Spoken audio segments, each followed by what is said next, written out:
Kuku Raadios välja öeldud seisukohad ei pea ühtima Kuku Raadio seisukohtadega. Te kuulate Kuku Raadiot.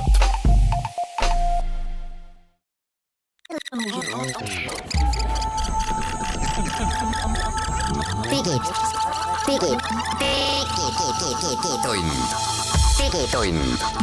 Nutikad lahendused ja digitunni toob sinuni Elisa. Tere head kuulajad, käes on 20. aprill aastal 2020 ikka ja käes on aeg digitunnis rääkida tehnoloogia uudistest.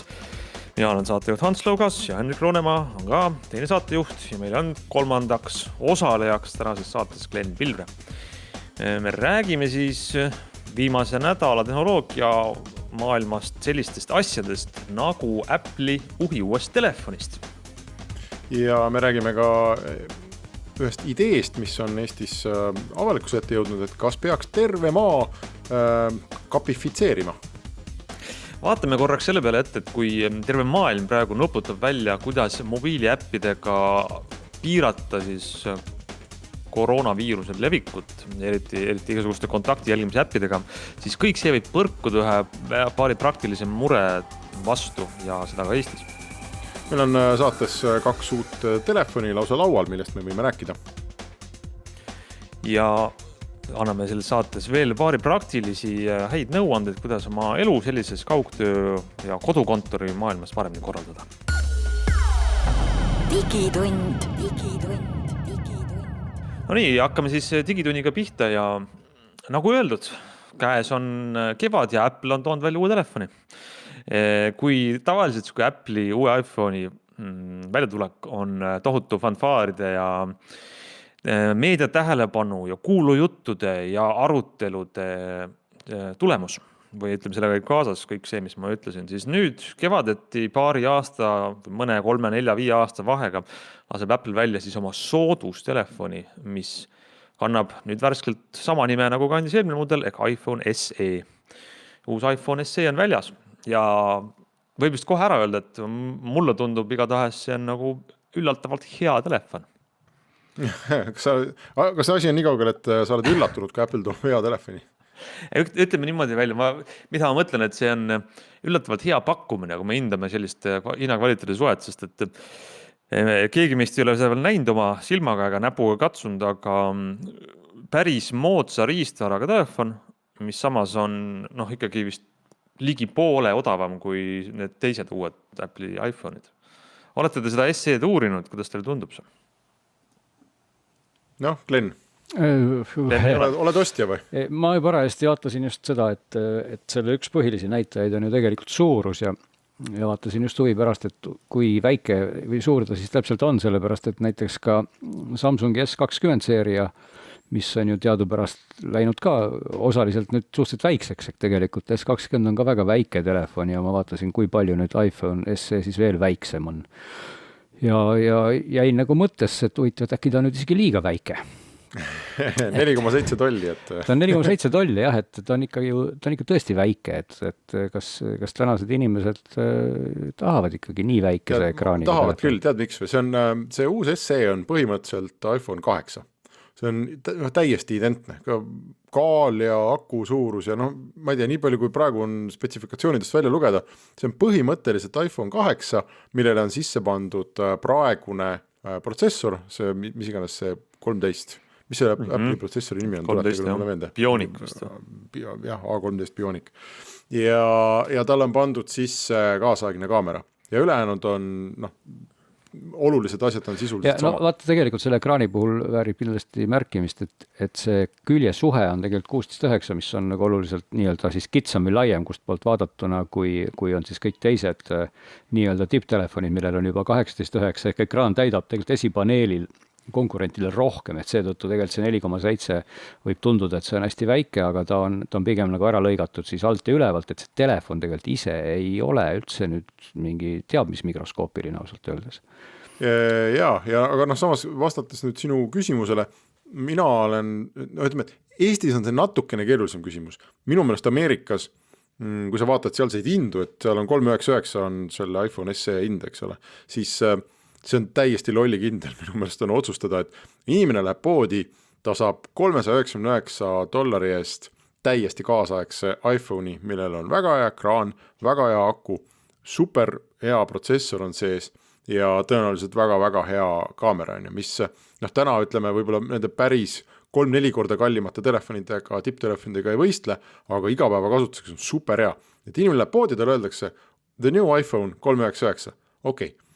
Eestis on see kõige odavama, ütleme Euroopas üldse, kõige odavam 489, mis on tegelikult ikkagi veel hea hind, sellepärast et iPhone 8, ma vaatasin huvi pärast, on täna müügil, see on €500. No see on absurd. Ja Samsung S10 on €600 ja S10e on see väiksem, mis on tegelikult, ma olen väga hästi just võrreldav selle uue iPhone SE-ga, maksab ka €500. Et Eestis ta on alla €500, no nõksa kallis on, aga samas see on ikkagi praktiliselt ju poole vähem kui praegused nii-öelda tava iPhone'id. Absoluutselt, ma tahtsin öelda selle iPhone 8, mis veel on lettidel, et ei peaks minema ruttunud ära eest või hinnalangusega, sest et kui sa ütlesid õigesti, et need on samad telefonid vägagi ja see 8 on siis kallim kui see uus iPhone SE, siis tegelikult see SE on paar väikest uuendust, mis teevad selle telefoni minu arvates palju-palju kasulikumaks, praktilisemaks töövahendiks igapäevaselt. Number 1, juhtmevaba laadimine. Ma kasutan ise seda juhtmevaba laadimist iga päev ja minust on see nagu parim asi pärast viilutatud leiba, eks. Ja ta on veekindel. Et ta on selline keskklassi telefon ja siin alla €500 hinnaklassis ikkagi väga, väga mõistlik, et see 8 võiks nüüd ruttu ära kaduda oma 500 hinnalipiku. Ei no küll ta kaob, ma arvan, see müüakse sisuliselt mingisugused laojääke või ma ei tea, mis telefon, et ma küll väga ei usu üldse eriti, et Apple neid nagu täna toodaks. Aga see on huvitav küsimus, et kas uus iPhone SE alla €500, huvitav, kas ta ka Eestis tõmbab Androidi pealt inimesi ära? Mina ennustan, Glenn, ma hakkasin ütlema, aga ma sõidan sisse, ma ennustan, et ta on selline apetiitne valik nendele, kes on oma esimeseks nutitelefoniks või esimeseks teiseks võtta midagi väga odavat ja tahavad osta korraliku telefoni, aga mitte sellest käia välja 500, 600, 700, 800 eurot ja ostavad korralikuks telefonideks. Võtta iPhone, mis on nüüd €480 või €500 on Samsung. Ma kahtlustan, et seal, kui ei ole tekkinud sellisest pikaajalist ühe brändi ja kasutajaliides ja Androidi sõltuvust või sellist harjumust, siis võidakse minda päris libedalt üle selle peale.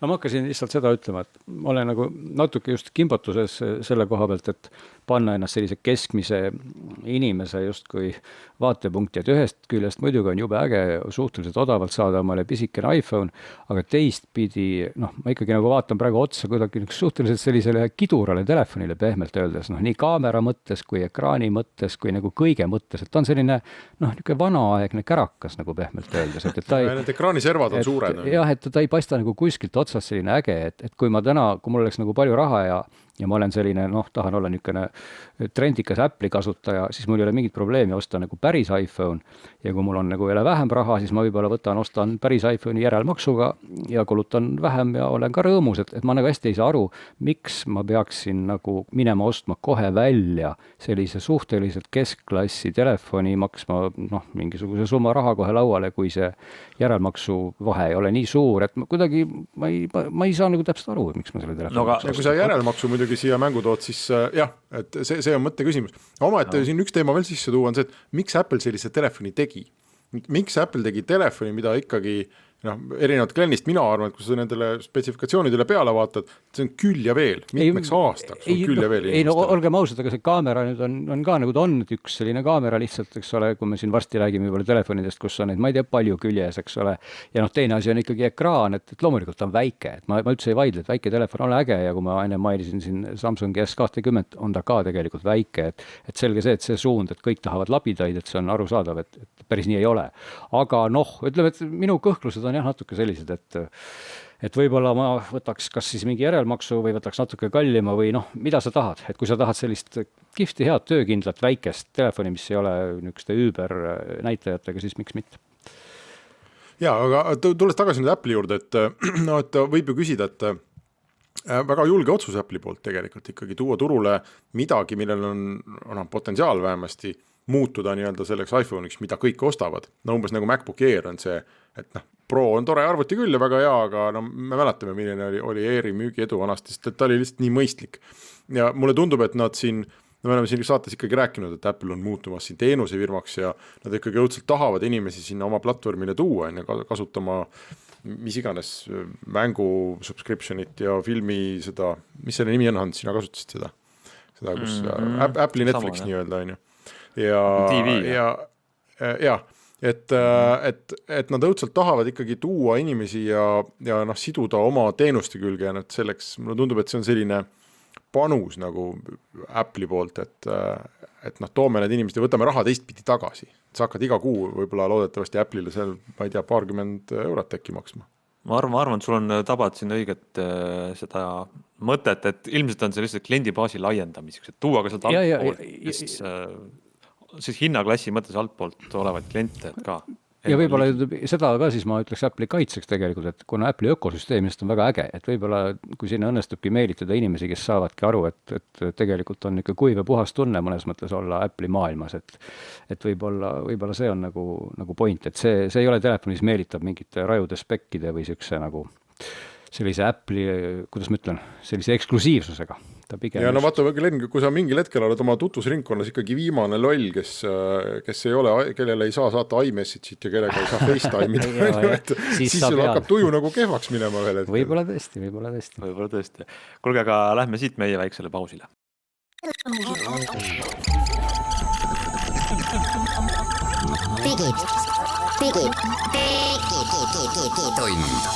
Digitund.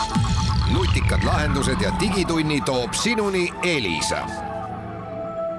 No nii, digitund läheb edasi ja vaatame edasi tehnoloogia maailma uudistele, mis eelmisest nädalast tõi.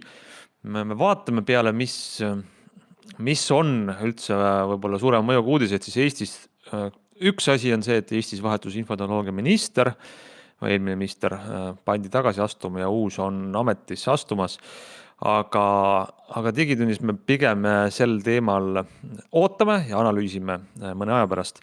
Ja räägime teisest. Teine asi, ma tahtsin vahele öelda, et kõik kanalid Eestis on seda teemat nii põhjalikult ja hästi käsitlenud, et meil oma vaatenurgast tegelikult praktiliselt mitte midagi lisada ei ole. Et kui sa sunniks midagi ütlema, siis ma ütleks, et minu arvates oli Kaimar Karu väga hea minister, aga teistpidi on ka aru saada, et mingisugust spetsiifilist EKRE poliitikuna ta seal ju ellu ei viinud ja eks see poliitilisel ametikohal võib tõepoolest osutuda probleemiks. Aga olgu, lähme parem järgmist asjade juurde. Täpselt. Aga räägime veel Eestist, et siin on tegelikult üks Eesti huvitavaid tehnoloogiafirmasid, Clever on sattunud sellisesse olukorda. Kas ma tälendan ennast täpselt, et nad on sattunud ise või eks nad ise on ka tahtnud sattuda sinna, et on ootused, et Cleveron võiks olla siis üks lahenduse pakkuja selliseks olukorras, kus Eesti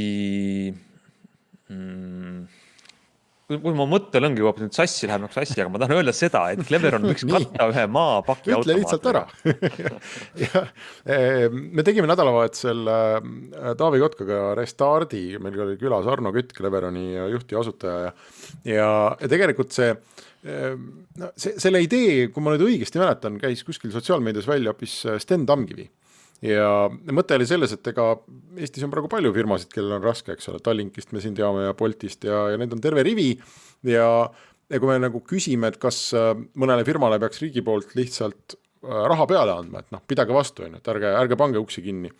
Et siis võib-olla me saame vähemasti osade firmadega niimoodi teha, et me tellime neilt midagi. Et me lihtsalt ei anna mitte raha, vaid ütleme, et meil ongi parasjagu mingi vajalik selline hea mõte, et üks projekt ära teha, et selle asemel, et anda kala, anname õnge ja ütleme, et tehke siis tööd selle rahast. Ja see üks idee, mida Sten Tamkivi välja käis, on see, et me võiksime põhimõtteliselt Cleveronilt tellida tervet riiki katva nende nutikappide võrgustiku.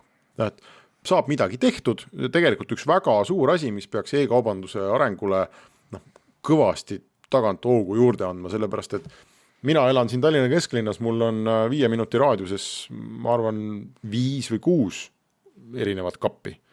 Aga kui sa elad linnast väljas, siis sul seda ei ole. Ja mõte oli siis selles, et igasse Eesti külla tellida Cleveronilt kapp. Ja nad on muide sellega välja töötanud, kontseptsiooni ja kes tahab, võib minna Geeniuse lehele vaatama, et seal on pilt ka üleval. See on põhimõtteliselt bussipeatus. See on tavaline bussipeatus varjualusega, seal on pink, isegi see sinise, valge, mustaga bussimärk on, siin on Rannaküla on selle bussipeatuse nimi, aga seal bussipeatuse varju all on siis ka 12 kapikest. Seda sama Cleveroni toodetud nii-öelda nutikappi, kuhu siis kuller saab kuskilt e-kaubamajast ostetud paki sisse panna. Ja no see mõte on veel see, et see kuller tegelikult võiks äkki olla isegi see sama bussijuht, kes sealt läbi sõidab. Eestis on midagi pealt 4000 sellise asula, kuhu nad võiksid sellise kapi panna ja selle kapi hind oli seal ka mõned tuhanded, mõned mitmed tuhanded, nii et minu meelest kokku selle projekti hinnaks tuli circa 20 miljonit eurot. See on isest väga huvitav mõte ja mõnes mõttes tekitab arutelu kohti, et kas see majanduslikult on õige ja tasuv ja miks juba Omnivan ei seda teinud, kui see oleks nii hea mõte. Aga võib-olla me arutaks hoopis sel teemal, et mis sellest kasu võiks olla. Ja kasu võiks olla see ju, et tegelikult aitaks sellist hajaasustusega riiki nagu Eesti ja veel sellise ekstra olukorras nagu praegu, aga ka muidu seda hajaasustust muuta palju elujõulisemaks on ju, et sa võid olla muretult ka kuskil linna südamest eemal, ei pea elama seal nagu sina, Henrik, on ju, kus on kõik igal pool need kapid, aga ka olla siis üle kogu Eesti territooriumi ikkagi väga hästi ühendatud kõige sellega, mis sul füüsiliselt kaupade liikumiseks vaja on, et see on kindlasti nagu päris unikaalne oleks ja teeks Eestist erakordse riigi. Jah, no siin on mõned tagad, eks ole, minu meelest, et mis ei ole nagu Cleveroni kuidagi süü või me otseselt ei peagi neid asju Cleveronilt küsima, vaid need on mõned sellised kohad, mida riik võiks kaaluda enne, kui sinna see 20 miljonit peale anda. Et ma arvan, me keegi ei kahtle, et Cleveron suudab need mõni tuhat bussijaamkappi ehitada ja püsti panna.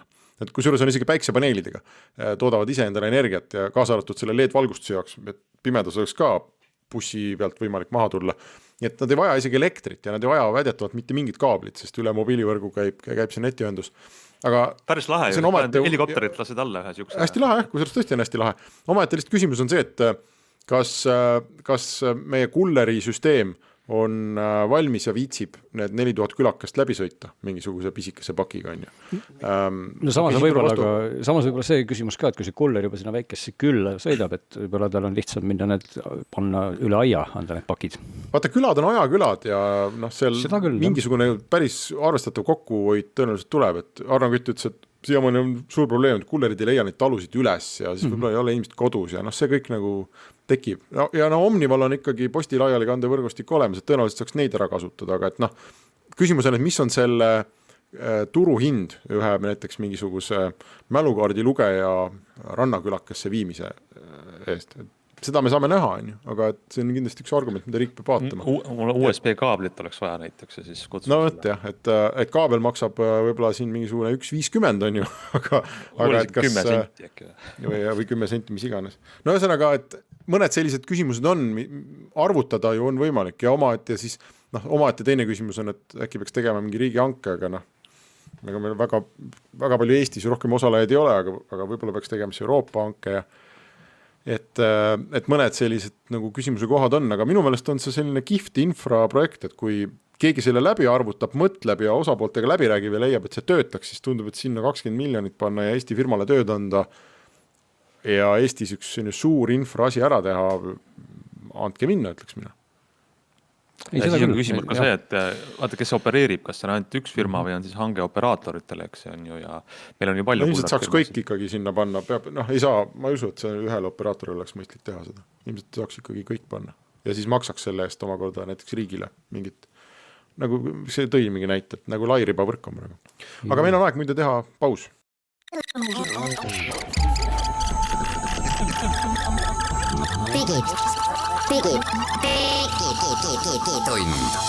Digitund. Nutikad lahendused ja digitunni toob sinuni Elisa. Nii ja digitund jätkub stuudios endiselt Hans Laugas, Henrik Roonemaa, Glenn Pilvre ja vaatame nüüd muid teemasid. Enne kui tuleme koduste telefoni võrdluste juurde, siis korraks heidame maailmas huvitavale arengule pilgu peale. Mis puudutab üle kogu maailma käivad protsessi, kus tehakse kontakti jälgimise äppe, et teada saada, kas koroonaviirus on nakatunud inimene võib olla ise ei taipagi, kellega ta kõigiga kokku on puutunud, aga telefoniga saaks seda automaatselt salvestada ja siis, kui inimene osutub viiruse kandjaks, saaks teada, kellega ta on viimasel ajal kokku puutunud, et teisi inimesi teavitada. Nüüd eelmises saates vist rääkisime ka sellest, et Google ja Apple on tegemas oma sellist nii-öelda baasäppi. Ja suur küsimus on see, et kas ja kuidas see hakkab kokku toimima erinevate riikide initsiatiividega. Võib-olla see on see ka, mis tähendab Eestile ees, sama küsimus, mida me näeme praegu Suurbritannias.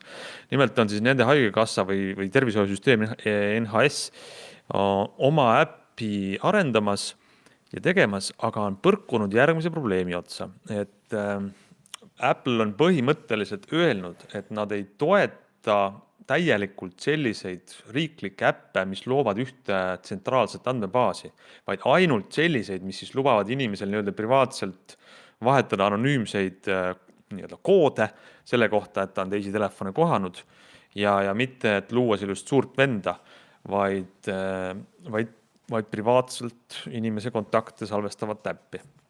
Nüüd, kui aga ma saan aru, et see Briti süsteem on selline tsentraalne või valitsuskeskne? Vähemalt vist selline vähem plaan on.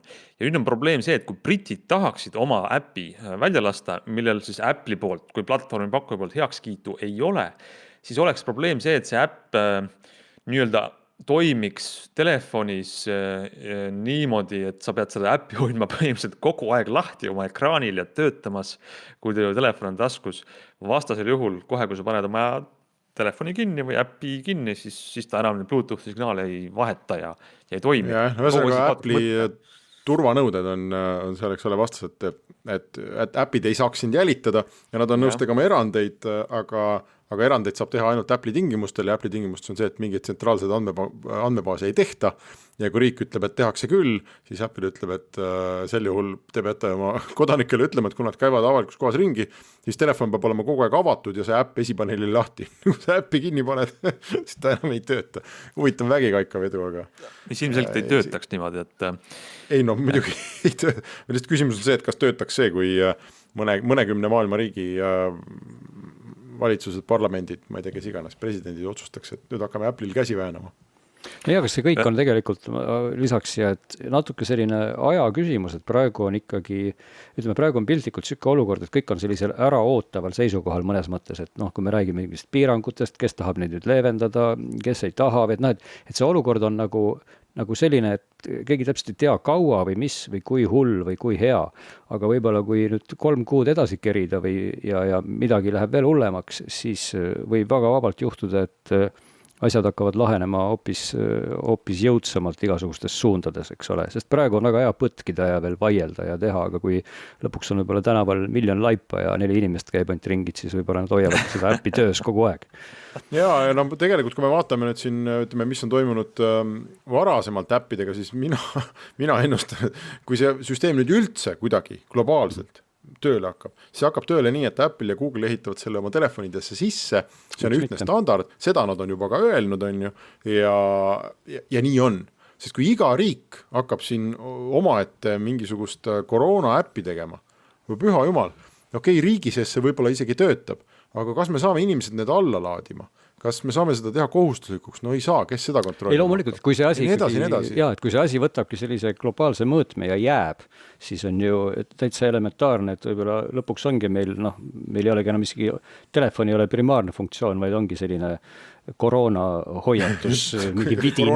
Koroonatracker, eks ole. Just, ja muidugi jah. Ja kujuta ette, et sa et sul on neid, ma ei tea, mingisugune 100-200 erinevat äppi lihtsalt maailmas, igal riigil erinev, mingisugused standardid töötab, ei tööta. Ja võib-olla võikski vabalt ollagi see täitsa eraldi toode, mis ei olegi mobiiltelefon, sama suur nagu sul autovõti on ja see pistad nagu taskusse.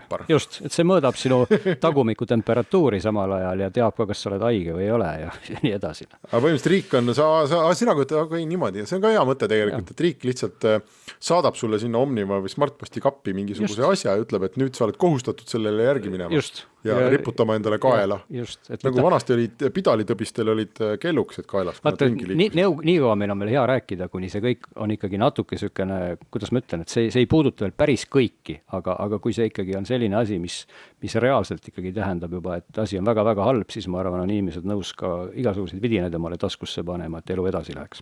Ja see oleks juba hirmus, jah.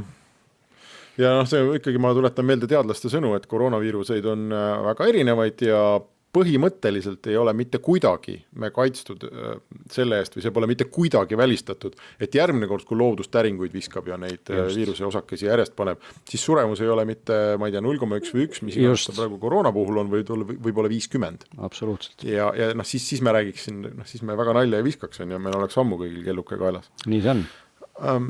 Räägime nüüd millestki meeldivamast. Glenn, sul on laual Samsung Galaxy S20 Ultra ja Huawei P40 Pro. 2 õudsalt suurt telefoni. No, ühe pead ära viskama, teine jääb alles. Üks on natuke suurem kui teine, et tegelikult see Ultra on suurem kui Pro. No Ultra on nime poolest juba suurem on ju. Ultra versus Pro. Ja, et võib-olla ma siis viskaks selle suurema ära, kui meil ka väiksed telefonid meeldivad, aga mis ma oskan öelda, näete, mõlema telefoni puhul on nagu ilmselgelt põhirõhk pandud kaameratele, et need kaamera nagu speksid või tehnilised näitajad on tegelikult hullumeelsed, et Ultral on siis 108 megapiksline sensor, Prool on endiselt nagu ta oli seal 50 megapiksli kandis ja loomulikult 3 kaamerat pluss sügavussensorid, et see kaamerate suutlikkus on, see ongi juba läinud sellisesse mõõtkavasse, et nende järgi otsustades nagu võiks juba ammu lõpetada kõikide muude asjade ostmise ära, eks ole, see S20 Ultra teeb ka ju 8K videot. Et palju meil on neid kohti, kus me tahame vaadata 8K videot ja sellest rõõmu tunda, et see on üli terav, eks ole. Aga see S20 Ultra on, ma ei tea, kui suur ta on, kas ta on näiteks, sa võid öelda, et mingi raamatu suur? Lonely Planeti suurune? Ma tead, mul ei ole iPhone'i seda Maxi siin kõrval, aga ma arvan, ta on umbes samas mõõtkavas ikkagi. Et ta on selline... Teksataskusse paned või pane? Vist ei pane? Ikka paned, et ega ta, võib igaüks vaadata, kus need mõõdud on, aga nagu sükene nõudi mõõtudes enam-vähem nagu Samsungid ikka need suured, et paras nad lähevad ju suuremaks niimoodi alati tsipake haaval, et sa ei pane tähele seda, kuidas nad lähevad, eks. Võtad iPhone 8 kätte ja siis hakkab Glenn rääkima, et see on nii väike. Ja muidugi ekraan on, eks ole, servast servani ja kõik siuksed head ja toredad asjad on olemas, mida aga ütleme kohe niimoodi, kui need võrdluses kahte telefoni vaadata, siis mis nagu päris kasutuses mind Samsungi puhul nagu erakordselt närvi ajab ja ma ei saa aru, miks nad nii teevad, on endiselt see sama sõrmejälje sensor, mis asub siis ekraani sees ja mis töötab nii aeglaselt, et kui sa tahad iga päev kulutada 1 kord sekund või 2 telefoni avamisel ja kui sa avad telefoni päevas 200 korda, siis oled sa kaotanud juba 400 sekundit oma elust sõrmejälje sensori vajutamise peale, et see lihtsalt toimib nii talumatult aeglaselt. Ja kui sa tahad kasutada näotuvastust, siis sa pead panema tule põlema, sest et seal ei ole mitte mingit nagu infrapuna näotuvastust. Puhas kaamera värk, jah? Puhas kaamera, et see ei tööta, nii et mina üldse loobusin nendest sensoritest üldse, et pigem las ta tuleb kohe lahti klõpsti ja nii on kõige kindlam. Aga foto, see ultra mõte tegelikult on ikkagi see ultrakaamera, mis talle sinna külge on pandud. Jah, et ütleme, et ka siin ma tahtsingi tegelikult nagu hea sõna öelda just Huawei kasuks, kes on nüüd oma P40 Prole pannud siis selle sama iPhone'idest ja oma Mate 20 tuntud infrapuna näotuvastuse, mis tegelikult töötab ülihästi ja pean ka kiitma Huawei ekraanisisest sõrmejälje sensorit, mis töötab umbes 20 korda kiiremini kui Samsungi oma. Et need on nagu niisugused esimesed asjad, mis kasutatavuse puhul natukene võtab nagu norima Samsungi kohta praegu. Teeme siia pausi, kell surub takka, aga siis räägime nendest telefonidest edasi.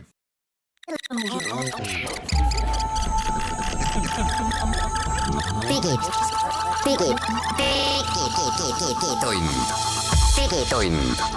Nutikad lahendused ja digitunni toob sinuni Elisa. Digitund läheb edasi ja me räägime jällegi Samsungi ja Huawei uusimatest ja kõige võimsamatest telefonidest, mis rohkem on ikkagi kaamerad juba kui rohkem telefonid. Kaamerad, jah. Aga on nad siis fotokana nagu head või? Ma saan aru, et numbri mõttes, üks asi, sa vaatad spetsifikatsioone, mida ta suudaks justkui teha, aga sa oled seda päriselt kasutanud. Kas see on siis kaamera, mis on suure K-ga lõpuks valmis? Ei no muidugi nad on ju head, aga ega tegelikult see telefonide kaamerad on ju ammu liikunud ikkagi sinna suunda, et üks asi on see optika ja nagu ütleme sellised kuivad tehnilised näitajad, aga siis teine pool on selline tehisintellekt või see, et mis siis sinu pilte nagu järel tuunib, nagu iPhone'gi siin, eks ole, teeb ja kõik teised Google Pixelid ja sellist AI-d kasutatakse kõvasti, et see on see koht, mis siis teeb võib-olla ühe pildi ilusamaks ja teise pildi loomulikumaks ja nii edasi. Et kaamerate puhul vist tasub mainida seda zoom'i, et see on tõesti või suurendus, et see on mõlemaline erakordne, et Huawei'l on 5-kordne optiline, Samsungil on kui ma eksin, 4-kordne optiline, aga siis digizoomine läheb see kuni 100-kordseks Samsungil, mis on muidugi absurdne, ütleme, et tegelikult seal kuni 10-20 korrani on see tegelikult täiesti vaadatav tulemus mõlema telefoni puhul, aga 100-kordne seal ei ole aga sisulist mõtet ei ole, aga ikkagi ka 10-kordne selline ilusa pildiga nagu suurendus telefonist on väga äge, sa saad ikkagi teha suhteliselt kaugelt selliseid pilte, kus ei ole peal tervet maailma, eks ole. Ja teistpidi, kui sa tahad panna peale terve maailma, siis Samsungi lainurk on nagu erakordselt lai, kui ma ei eksi, oli see vist 12 mm, et sulle mahub täiskaadri mõõtkavas objektiiv. Lainurk toob sinna mobiilifotograafiasse mingi uue puhangu sellise või et zoom ja digizoom ja optiline põhimõtteliselt on üks ja sama, aga et see suudavad väga lainurk pildi teha, see annab hoopis uue hingamise. Mõlemal nendel telefonidel on siis Samsungil, kui ma eksi, esmakordselt on see nii-öelda periskoop optika, et zoomi puhul on siis nagu objektiivi telk keeratud paralleelseks telefoniga, seal on peeglid, eks ole, et muidu ei mahuks kaamerasüsteem ära, aga Samsungil on erakordselt lai nurk, et Huawei lainurkkaamera nii laia nurgaga ei ole, eks ole, aga muidugi, kui sa teed nagu niimoodi pilte lihtsalt puusalt ja klõpsid ja võrdled siin nüüd iPhone'i ja võrdled neid telefoni omavahel, siis tuleb tunnistada, et võib-olla sellise üldise keskmisena ikkagi kipuvad inimesed kuidagi eelistama seda iPhone'i pildi sellist feelingut ja koloriiti, et iPhone on soe, eks ole? Jah, et Samsungi pildid on ka, ütleme, soojad, et Samsungil on isegi nagu liiga kollased nad kuidagi, et samal ajal Huawei pildid on nagu erakordselt puhtad ja võib-olla kohati sellised steriilne on vale sõna, aga tegelikult, ütleme, mina personaalselt siin tegin ka sellist pimetesti oma failidega ja kippusin nagu eelistama ütleme, 70% ulatuses Huawei pilte, sest nad olid kuidagi sellised, just nimelt nagu puhtamad, et Samsung kipub nagu tegema piltidesse natuke sellist tooma välja nagu, piltlikult öeldes, kui sa, ma ei tea, teed oma juustest pildi, siis Samsungi pildi peal on iga juukse karv näha. Ja see Samsungi ületeravustamine või see järelteravustamine, see on legendaarne. Jah, ma isegi ei ütle, kas ta teravustab, aga midagi ta teeb sellega, et nagu need detailid nagu hüppavad sulle liiga näkku. Aga mõlemal telefonil, Glenn, on oma selline suur probleem ka, elevant on toas, et ma olen lugenud, et selle Ultra puhul on probleemiks nendel turgudel, kus tal on Samsungi enda see Exynos protsessor, kaasa arvatud Eesti on ju kogu Euroopa. Et see pidi erakordselt jama protsessor olema, miski pärast just selles Ultras ja vist laiemalt ka selles S20 perekonnas, et aku peab kõvasti kehvemini kui Qualcommi telefonidel, mingid äpid ei pidanud enam üldse jooksma, crashivad selle peal ja telefon pidi kuumaks minema ja kas sa oled midagi sellist?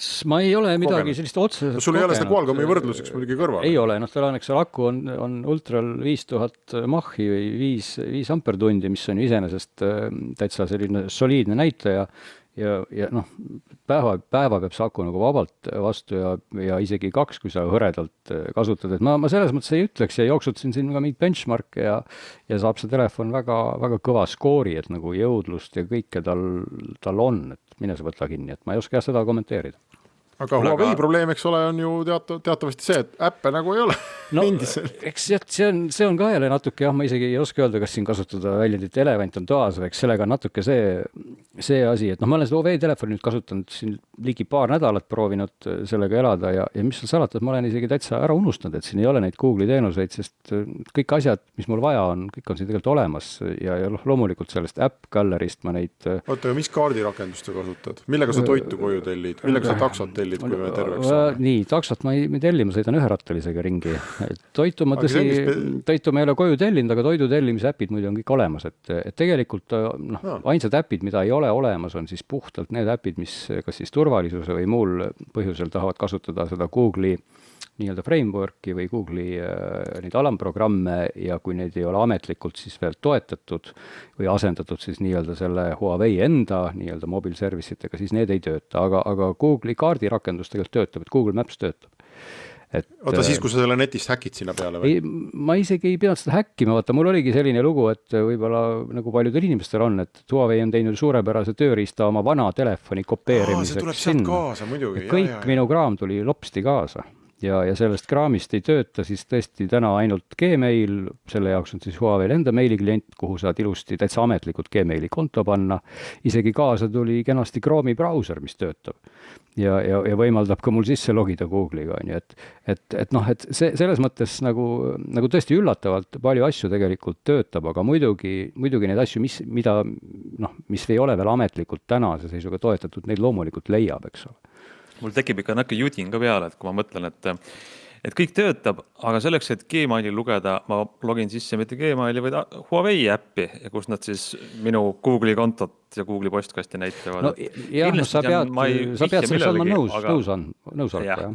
Jah, et selle nõusoleku andmine on, mulle tundub, et see on telefon, mis on võimas ja huvitav, aga ikkagi paraja entusiasti telefon. No tead sa nii ja naa, et kui sa hakkad nagu mõtlema selle peale tõesti, et võib-olla Hiina on kole riik või mis iganes, kellele meeldib või ei meeldi, on ju, et ja kui paljudele asjadele sa pead ütlema yes ja jagame oma infot, et muidugi see on sinu vaba valik, eks ole, et keda sa nagu lõpuks usaldad, on ju, aga kui sa oled selline tavaline inimene, kes võib-olla selliseid valikuid ei tee, siis ainult aatelisuse pärast, vaid lihtsalt sulle see telefon meeldib ja ta on äge, siis ma nagu ütleks, et selles mõttes ta töötab tegelikult väga hästi ja ei ole nagu midagi karta, on ju, aga loomulikult, kui see on nagu oluline, eks ole, see teine pool see asja juures, siis muidugi. Aga mida ma tahan öelda on see, et ta ei ole selline häkkeri telefon, et nüüd, kui ma selle ostan, siis ma nagu palehigis kuskilt otsin omale siia midagi ja kõik nagu toimib täitsa lõdvalt. Okei, ütle nüüd esimesele küsimusele vastus, pead ühe ära panema ja üks jääb sulle lauale. Kumb sulle jääks, Samsung või Huawei? No tead sa, mul on see keeruline lugu, et kuna minu selline põhiline telefon on olnud siin juba üle aasta või poolteist Huawei Mate 20 Pro, mida ma olen tõesti väga, väga kiitnud ja mis on täitsa ametlik Google'i telefon ja ma olen lihtsalt nagu nii harjunud selle kvaliteedi ja feelingu ja kõigega, kas või selle näotuvastusega, mis töötab nagu pimedas ka, eks ole, et siis ma ikkagi isegi praegu vist võtaks selle B40, neelaks selle Hiina Google'i koos sellega selle alla, sest et mulle see sõrmejälje sensor ja see kuidagi, ma ei saa aru, miks tipptelefonil on asjad, mis ei tööta lihtsalt nii hästi, kui me Samsungist räägime, aga loomulikult seadmena ei ole sellel Samsungil nagu viga ju absoluutselt mitte midagi ja eriti just võib-olla kui seda ultrat nüüd mitte veel nii siia kõrvale panna, aga just panna S20, siis see on ju tegelikult väga ilus, väike ja hästi käepärane telefon, et väga hea telefon, mis istub käes väga hästi, nii et väga raske on nagu mul siin sellist positsiooni võtta.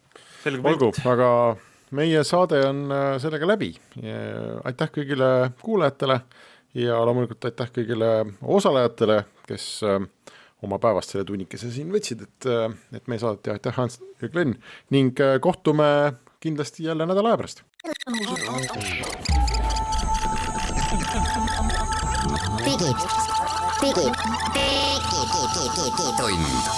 Digitund.